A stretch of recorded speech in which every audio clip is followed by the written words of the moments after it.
Halo Cinegrip, bertemu lagi bersama saya Indra dan Nita. Kali ini kita akan membahas sebuah film terbaru dari Rapi Film ya. Yes. Yang mana sutradara di sini ada Kun Agus. yang filmnya sudah bertebaran di tahun ini Kun Agus. Tapi sekarang filmnya masih drama juga, film Kun Agus yang judulnya apa Nit? Yang lain boleh hilang asal kau jangan. Ide ceritanya dan penulisnya oleh Alim Sudio. Yoi. Dan Ya. kalau nggak salah ini terinspirasi dari judul lagunya Jasya Miti. Sama judulnya. Iya, judulnya sama. Yang lain boleh hilang asal kau jangan. Iya. Kaunya itu siapa? Kenangan kan harusnya di sini ya. Ya, untuk cast-nya di sini ada Ibnu Jamil, Lulu Tobing, Yasmin Apar, Jordan Omar, dan Sofia Shirin. ya. Yang lain boleh hilang asal kau jangan ini menceritakan tentang seorang guru SD di Iya. Jakarta bernama Yuke Yolanda. Mantap. Dan keluarganya tuh ada suaminya, terus juga ada 3 anaknya. Anaknya tuh ada Keisha, Kenya dan Carlo, 3K ya. Nah terus sebenarnya baik-baik aja sampai suatu ketika ingatan ibunya tuh pelan-pelan memudar ya, mulai lupa banyak hal. Kayak lupa belanjaan, terus lupa jalan pulang, lupa anaknya, terus juga lupa hari pernikahan, kayak gitu-gitu sampai akhirnya kacau gitu dari ingatan-ingatan yang mulai hilang itu. Nah sementara itu anak-anaknya juga nih lagi pada sibuk. Kayak misalnya si Keisha ini dia lagi mau bikin tugas akhir ya. Terus kayaknya ini ternyata dia mau kuliah ke luar negeri. Kalau Carlo mah ya emang kesibukan sebagai anak remaja, kecil aja tapi ya. kan dia punya penyakit. Tapi dia itu perlu diingatkan untuk minum obat dan itu kan memerlukan diingatkan oleh ibunya gitu sebagai orang tua. Ini jadi ada masalah karena ibunya udah mulai agak lupa tuh. Oke, yang disuka dari film ini nih apa? Dari kamu ada? Aku suka komposisi keluarganya sih. Jadi ada pas aja kayak 2 anak cewek, terus ada anak cowok bungsu. Terus selain komposisi keluarga, aku juga profesinya tuh aku suka sih, unik aja sih mengawinkan seorang editor dengan guru. SD itu jarang terjadi, jarang terlihat sih di dunia nyata di kehidupan aku, dan di film juga jarang ditemuin. Di sini ya mengawinkan profesi yang beda banget sih. Dan kalau secara logika itu tuh jadi ngeliatin kalau emang guru SD lebih santai kan. Terus harus secara pemikiran juga kan lebih jalan dibandingkan editor pasti ya sibuk, jarang ada waktu untuk keluarganya, bahkan di rumah pun mungkin kebanyakan ngedit di tempatnya itu kan. Jadi masuk akal untuk mengawinkan 2 karakter ini gitu. Itu orangnya suka, dan juga ini ternyata kayak Misteri Ibnu Jamil dan Lulu Tobing. Benar. Kita nggak pernah lihat ya kayak ada film yang ada Lulu Tobing dan Ibnu Jamil tuh baru sekarang aku nonton dan ternyata oke sih. Dan aku suka sih gimana Ibnu Jamil ngedeliver sosok suaminya itu Aldo itu kayak pas aja sih, semua ekspresinya tuh nggak berlebihan, nangis juga kayak yang nggak lebay gitu, oke aja sih. Jadi cocok lah menyeimbangi dengan cinta yang ada antara suami istri itu tuh pas gitu ya. Bahkan ya maksudnya itu emang gimana kalau bener aktor yang dipilih bener. Jadi pas ngedeliver cerita aja tuh dapet sih emosi-emosinya tuh. Bahkan yang anak-anaknya juga itu oke aja menurut orang. Bahkan kayak beban si Yasmin Never yang pertama si Keisha itu teh kedeliver juga gimana dia yang kayak jadi anak pertama tuh kayak gitu kerasa. Film ini tuh banyak banget scene-scene yang menyentuh ya. Kayak effortless aja bikin kita nangis gitu. Kayak setegar-tegar kita tuh air mata bisa menetes tanpa permisi gitu, dan bisa bikin nangis jelek ya. Itu sih okenya film ini tuh karena nggak bikin kita maksa buat sedih buat nangis, tapi ya secara dapet organik aja gitu. Momen-momennya itu dengan dideliver oleh aktor-aktor yang mantap. Kekuatan ini pasti aktor dalam actingnya sih yang bisa itu bikin kita emosinya nyampe banget. Terus di sini juga orang suka gimana Kun Agus planting kecil-kecil apa hal yang ini kedepannya bakal lebih parah lagi ini kedepannya. Itu kan jadi kita emang udah standby, kita ini bakal udah siap-siap gini, nih dengan planting itu ya. Aku juga suka sih kayak film ini tuh jadi kayak mengingatkan kalau usia tuh kayak mau muda mau tua, kalau suatu hari kita kena Alzheimer tuh kayak ingatan bisa memudar, dan emang sepenting itu sih ingatan itu ya, kayak bisa sampai menghilangkan fokus, terus juga kita jadi kayak linglung, kayak bingung. Jadi ya mungkin selama kita masih punya ingatan yang kuat bisa dirawat dan dipelihara dengan baik gitu karena separah itu sih kalau udah. Dan kadang juga ini mungkin pesannya mungkin sebenarnya kalau orangnya masih ada ya nggak apa-apa, tapi kadang kita tuh lebih takut kalau dilupakan gitu ternyata Iya. Padahal kan ini maksudnya kalau secara kehadiran ibunya kan itu masih ada, tapi sebenarnya. cuma dianya masih berasa sebagai ibu nggak, kitanya masih merasakan dia orang yang sama nggak, atau dia tuh masih nganggap kita orang yang sama nggak, ya itu kan yang ditakutkan di film-film ini tuh sebenarnya. Karena kan orang tua tuh kalau udah lanjut usia, udah kehilangan ingatan tuh bakal jadi orang yang berbeda gitu. Walaupun dia sebenarnya orang yang sama, kita tahu kita tetap sayang, nggak akan berubah rasa sayang itu. Tapi ya itu sih, itu bisa dilihat di film ini bahkan sebelum dia tua gitu, di usia yang masih ya mungkin masih muda, terus kehilangan ingatan. Dan ya kerasa sih sedihnya kalau kita harus siap nih sebagai anak-anaknya kalau ibunya tuh udah bukan lagi ibu dia yang sama, meskipun masih ada gitu, masih tetap hadir gitu di tengah keluarga. Dan di sini juga beberapa soundtrack juga, soundtrack atau musik-musik pengiring yang muncul di film ini juga enak aja. Ditambah juga sama gambarnya sih ya. Visual, warnanya udah ini mah Kun Agus. Aman-aman aja filmnya, tapi memang karena keamanan filmnya terlalu main aman justru. Iya, bikin kita ngerasa aduh ini kurang ada adegan yang klimaks banget, atau ada adegan yang bikin down banget. Kayak misalkan di sini sebenarnya yang orang kurang dapet tuh kan dulu ibunya benar-benar nge-reminder semua anaknya. Nah ini nggak ada proses anak-anak atau yang lainnya tuh mencoba untuk nge-reminder si ibunya gitu, ngelakuin hal yang biasa ibunya lakuin, akhirnya mereka yang ambil alih. Nah itu yang itu bakal jadi bagus sih kalau jadi kayak ada kebalikan. Jadi terus kan harusnya dari setiap orang yang ada di rumah itu ngerasain struggling yang mana terjadi karena ibunya jadi mulai lupa ini. Di situ tuh di sini agak kurang menurut orang gitu.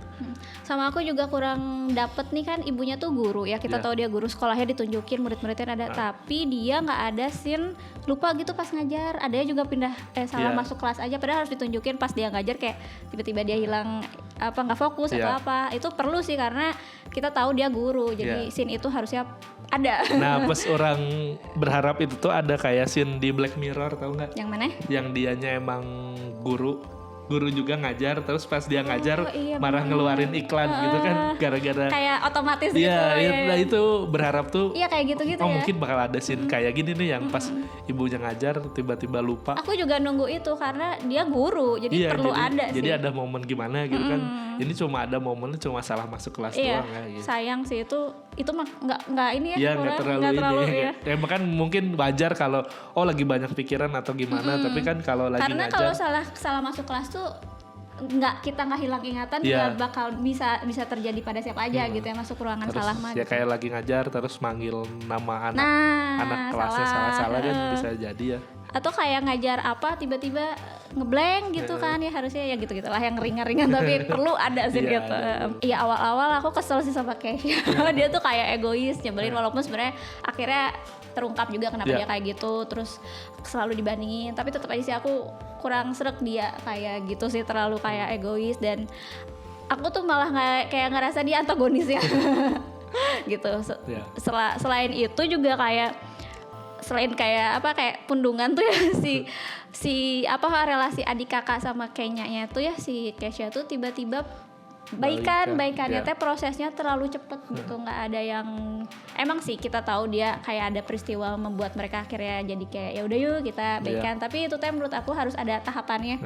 Ini mah langsung udah yuk baikan kayak kurang gitu ya. Dan ini maksudnya tuh orang di sini ngerasanya kayak penerimaan keluarganya terlalu cepat gitu tentang si Alzheimer ini.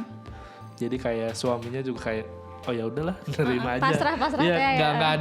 Nggak ada hal-hal yang nunjukin kalau suaminya juga jadi makin terpukul kesusahan atau struggling. Ya seberat ini ngehadapin si kondisi istrinya. Sebenarnya memang ada sih scene yang ya pipis di celana yang gitu-gitu. Itu juga kita tahu berat, cuman rasa frustrasi keluarganya tuh kurang ditunjukin gitu maksudnya. Cuma pas itu doang kan, pas mereka balik dari dokter doang yang dia cuma keluar terus tiba-tiba teriak nangis itu doang ya, sisanya nggak ngeliatin apa-apa. Padahal kan kalau dilihat kayak di sini suaminya juga ada tekanan deadline dari editor. Iya, deadline juga, gitu ya. Iya, kan ditelepon sama produsernya sendiri di sini Pak Sunar kan. Tapi dia bisa-bisanya bikin video buat keluarga sendiri teh. Iya, itu juga kan agak kurang ya. Maksudnya apa tujuannya tiba-tiba kayak Sabtu bersama Bapak gitu. Iya. Itu juga agak tiba-tiba gitu. Iya. Aku tuh tuh agak terganggu sama rumahnya sih sebenarnya. Nggak ada masalah, rumahnya oke, dekorasinya bagus. Tapi kan mereka kan mapan lah ya, nggak bisa disebut kayak, tapi mapan, bisa keluar negeri. Tapi kenapa anak kedua tidak memiliki kamar sendiri? Iya, maksudnya arsitek harusnya dipikirkan, atau mungkin tadi kata Indra, jadi yang terakhir tuh sebenarnya tidak direncanakan. Jadi cewek-cewek cowok gitu. Tapi ya sebenarnya kan udah seiring waktu mereka udah semakin dewasa, harusnya dipersiapkan sih untuk kamar, sampai harus ngekos banget mah gara-gara alasan kurang kamar. Padahal kan luas sih itu ya, layout rumahnya teh luas banget. Kayaknya bisa lah diulik-ulik jadi satu kamar lagi gitu ya. Mungkin lagi proses renov atau apa. Kayaknya mah ini tuh untuk kesinambungan filmnya supaya bisa ngekos gitu-gitu juga nggak sih?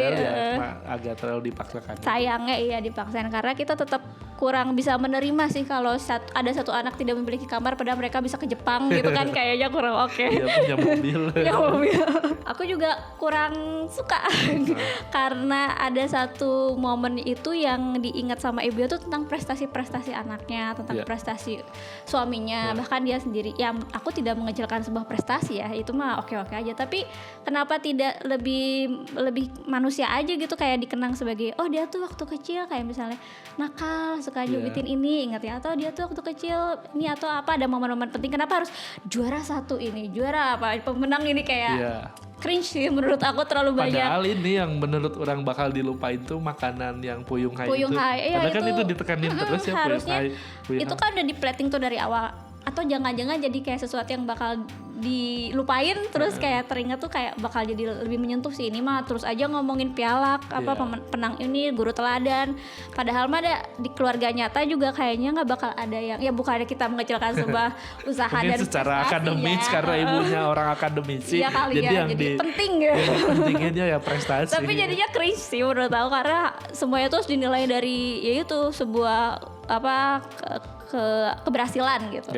Sayang aja kalau memang mencari film yang nggak bikin ngantuk, ini harus dihindari ya. Soalnya ini mungkin beberapa part atau kalian nontonnya malam banget atau habis capek banget, ini gitu sebaiknya emang jangan nonton film ini, soalnya karena saking kurang ada dinamika naik turunnya yang tajam, ya kan hampir aman banget di sini, nggak ada yang gimana-gimananya. Bahkan ya pas si Carlo-nya ketinggalan di pasar. Kan ya kita udah menduga itu bakal, tapi ya nggak ada ribut yang misalkan kalau di Nokta Merah Perkawinan kan ada scene di mana mereka ributnya. Iconic. Iya, di sini tuh nggak ada, ya cenderung aman, jadi ya bikin, mungkin kalau untuk sebagian orang yang berharap yang bosanan mah pasti bakal ngerasa bosan gitu menurut. Iya sih, iya itu tantangannya sih ya. Maksudnya kalau film drama Kun Agus tuh menurut aku ngasih feel yang serupa gitu, meskipun ceritanya beda, karakternya orangnya beda-beda, tapi secara treatment juga ya kita menerimanya kayak mirip-mirip. Jadi ini kayaknya bakal jadi tantangan sih buat film berikutnya kalau drama lagi, gimana caranya supaya rasanya tuh bisa berbeda gitu. Karena aku ngerasa agak bosan, selain ya tadi kita udah bahas di awal, banyak banget film yang menggunakan judul lagu atau penggalan lirik lagu, ditambah lagi terus bertema-tema ibu, sekarang lagi musim ya.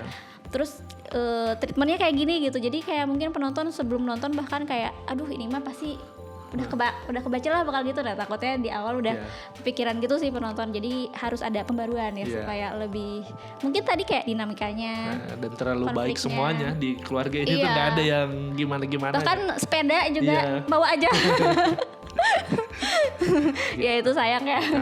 Aku ada scene favorit itu waktu recreate ini apa sih kelulusan Himpela apa sih ya, Himpela itu bagus aja sih, karena pertama kan emang diceritain ya di awal ini jatuh cintanya gini terus agak lupa, terus kita ulang lagi gitu. Oke sih. Dan itu planting ini bagusnya tuh ya, planting Kun Agus tuh kan dari tiap anniversary selalu diceritain gimana sampai akhirnya ibunya lupa tapi anaknya bisa nyeritain karena semuanya. Karena ya setiap tahun diceritain gitu. Dan bagus. Ya langsung idenya ya gimana kalau kita di praktek langsung aja dan karena itu pas praktek langsung terus dibawa balik lagi ke yang dulunya juga kan ke masa mudanya. Iya bagus ya.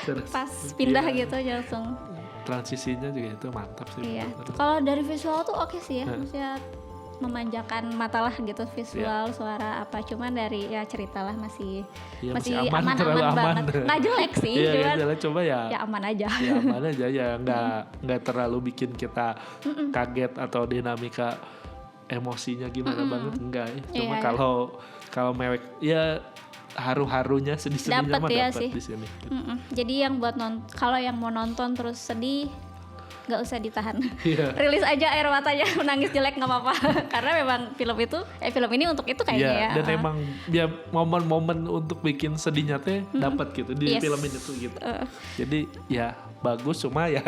Tapi kalau misalnya ada satu dinamika atau konflik yang wah banget tuh, aku jadi kayak inget film-filmnya GDH gitu yang Thailand yang drama keluarga nggak sih, kayak dari warnanya dari, tapi ini versi yang kalau GDH pasti ada kan makanya kalau GDH kan kayak kita dapat satu yang wah banget. Nah ini versi lightnya lah versi gitu. light biar nggak usah jadi beban terlalu beban penyakitnya sudah terlalu membebani, jadi ya udah cukup penyakitnya aja yang membebani, kalian jangan gitu. Oke, langsung aja kita kasih next score untuk film Yang Lain Boleh Hilang Asal Kau Jangan. Dari Nita berapa nih? Dari aku 6,8 per 10. Dari aku ya sebenarnya per 10 Puyung Hai. Dari aku 7 aja. 7 soalnya emang secara cerita emang aman-aman aja. Bagus, secara aman aja tapi. Dan kalau tujuannya buat bikin nangis atau tujuan bikin sedih orang-orang, ini dapet berhasil ya. Iya, dan memang pemilihan case-nya udah tidak usah diragukan lagi. Ini nggak bisa ngedeliver emosinya nyampe kok. Tapi cuma ya itulah, kitanya bakal, kalau kalian berharap filmnya beneran ada konflik yang edan-edanan dan berharap nggak bosan, mungkin beberapa part atau beberapa pengulangan itu bikin kalian kayak gini lagi nih gitu.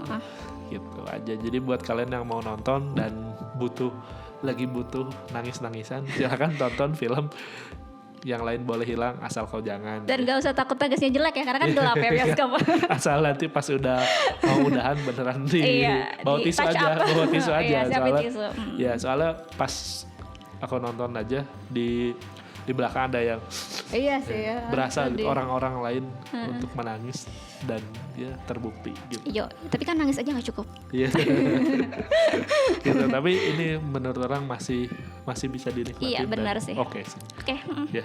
Mungkin cukup sekian saja review dari kita berdua. Sampai jumpa di review-review video lainnya. Bye bye.